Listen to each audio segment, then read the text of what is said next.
So guys, you're going to hear me in a minute or two doing my introduction, so I'm not going to do an introduction now. Very, very backwards and weird, I know, but I'd rather put this at the front than the back.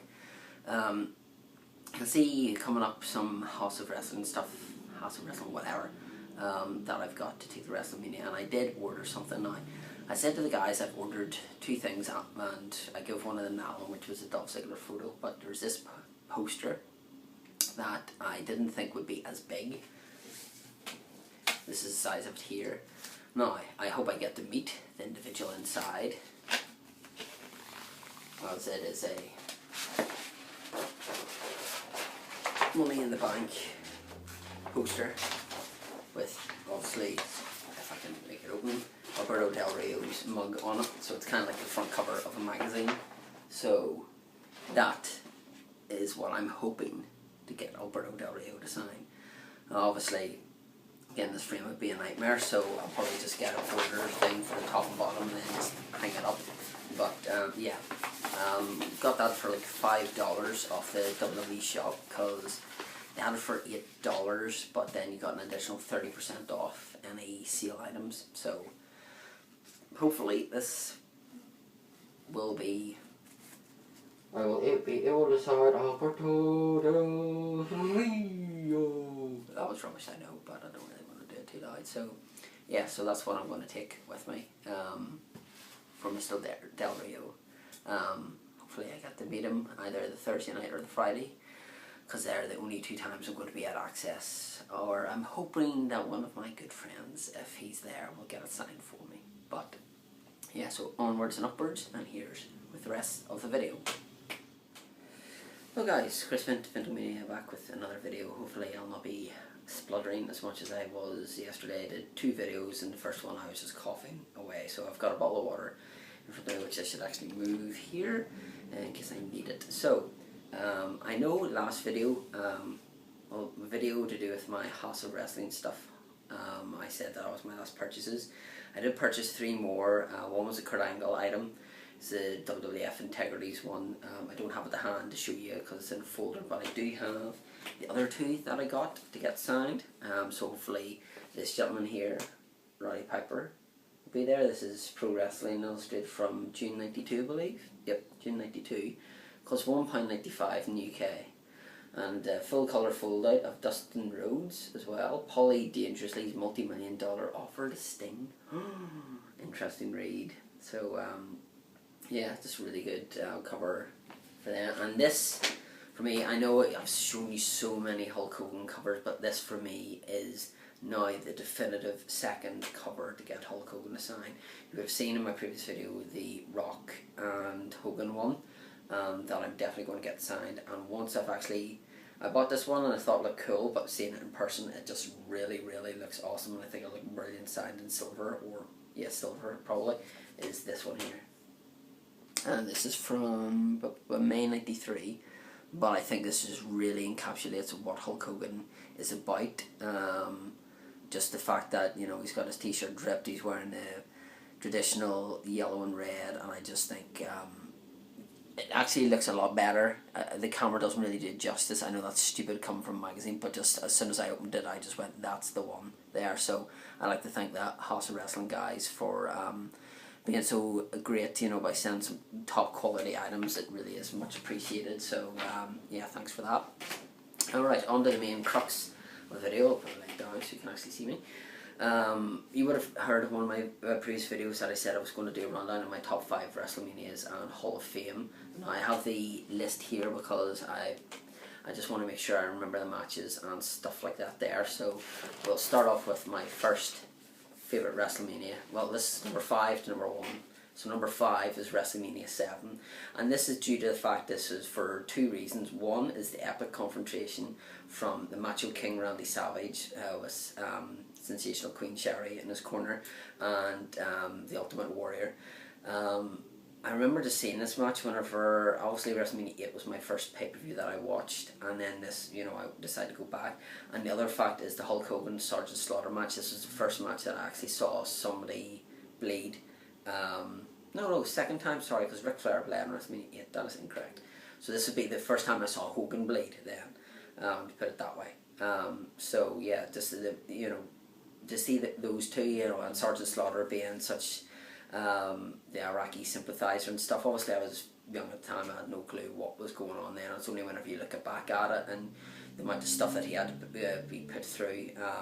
You could, you hear him talking about it in numerous DVDs. I think the greatest stars of the 80s or something like that. You hear him talk about it on. But yeah, so the career-ending match between the Ultimate Warrior and Macho King Randy Savage. What can I say about this? For me, is probably my favourite match of both of these superstars, both the Ultimate Warrior and the Macho King, Macho Man, whatever way you want to sugarcoat it. Just the fact that, the first time I've kind of seen, them hit their finishers, especially Savage and about the 7 or 8 elbows that he dropped, and Ultimate Warrior kicking out, and Warrior looking at the sky, holding his hands up and things like that because things aren't going his way. That for me was just a really cool moment, and then just to see him coming in, do the shoulder barges, numerous times, and then just put his foot on Savage, and then just kind of point to the skies as if to say he's done it. And then obviously the end of it, Sherry beating up on Savage and Elizabeth jumping over the barrier and running down, and those two kind of hugging and that kind of thing, and then that would lead on to then 91, yeah, so that would lead on to the match made in heaven, or or as Heenan said, it's the wedding. Oh, I thought the match made in hell was last, or something along those lines. But yeah, that would obviously lead up to that, and then Savage's brilliant feud with Jake the Snake Roberts.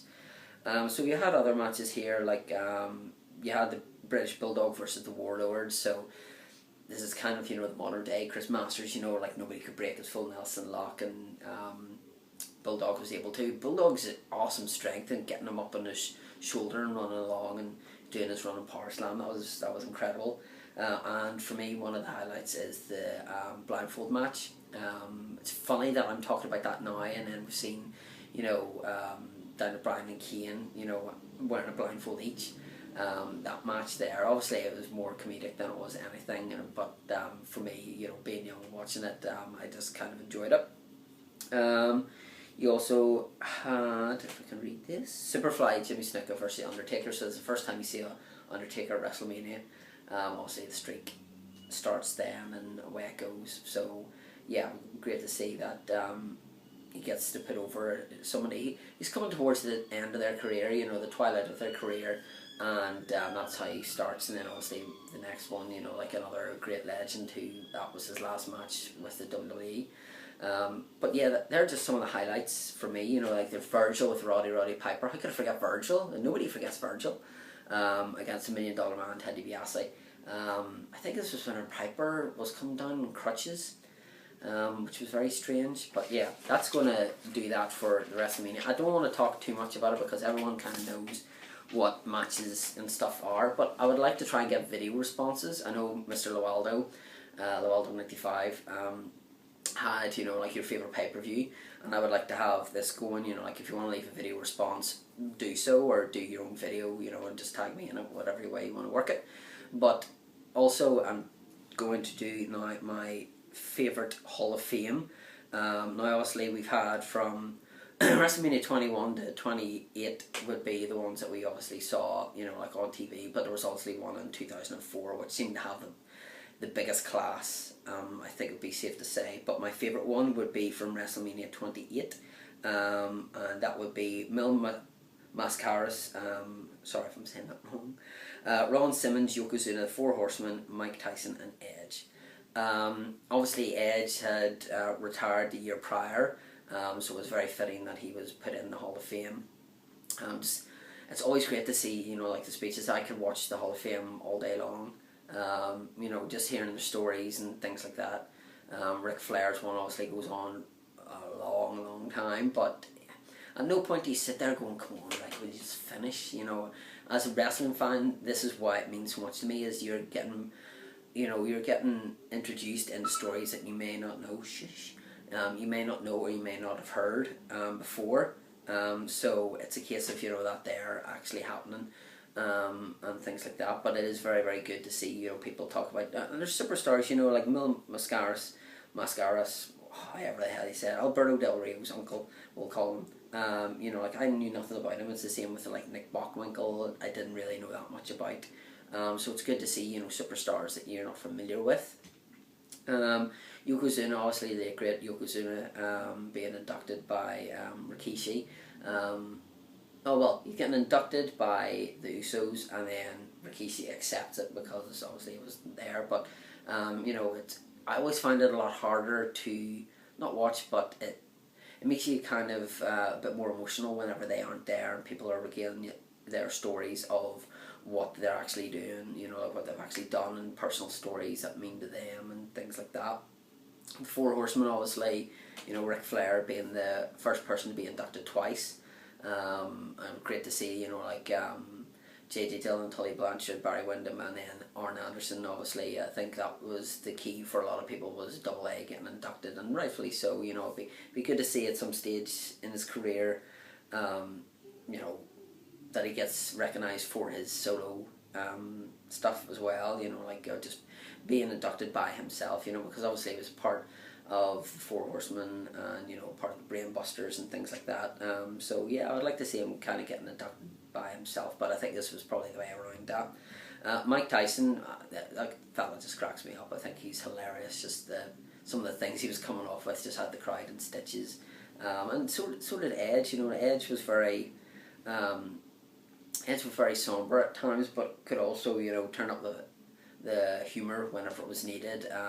You know, showing photos, you know, to do with different things and telling stories about different things as well. And I always enjoy, as I say, hearing the stories. I think that's why the autobiography DVDs mean so much to me as well, is that, you know, you're hearing things that, as I say, you don't necessarily have heard before. But yeah, that's... I don't want to ramble on too much. I don't know, I'm approaching the 10-minute mark here, but yeah, so if you want to leave your comments, go on ahead and leave your comments. If you want to do a video response, you know, for your fifth favourite WrestleMania and your fifth favourite Hall of Fame, or just do a Hall of Fame WrestleMania, whatever way you want to work it. I would love to see them and see what you've actually got going. You know, do you agree with WrestleMania 7 being at number 5, or, you know, should I put something else there? But obviously, you know, like, you've got 28 WrestleManias and you've got 5 spots, so you kind of have to, whether it's sentimental value, you know, like WrestleMania 8 is for me, so will that appear on the list or will it not? You know, what about WrestleMania 17? What about WrestleMania 19? You know, will things like that make my list? You see, I'm saying 17 and 19 and I'm looking at my thing to try and throw you off. Or, you know, so yeah, leave your video response. Just thanks for watching. Make sure you subscribe. If you know, if you want to see other like-minded wrestling folk, if you head to my YouTube homepage, you can actually see there list on the right hand side of people like Alan Price, Mike Lacey, X1 Tony Gurley X, Mr. Big Red, Robbie Rebel, TNS Attitude, Sean Blackford, Lavaldo, just to name but a few. Yeah, but just watch their videos. They're always very, very entertaining. And yeah, thanks for watching, and until the next video, I shall turn the video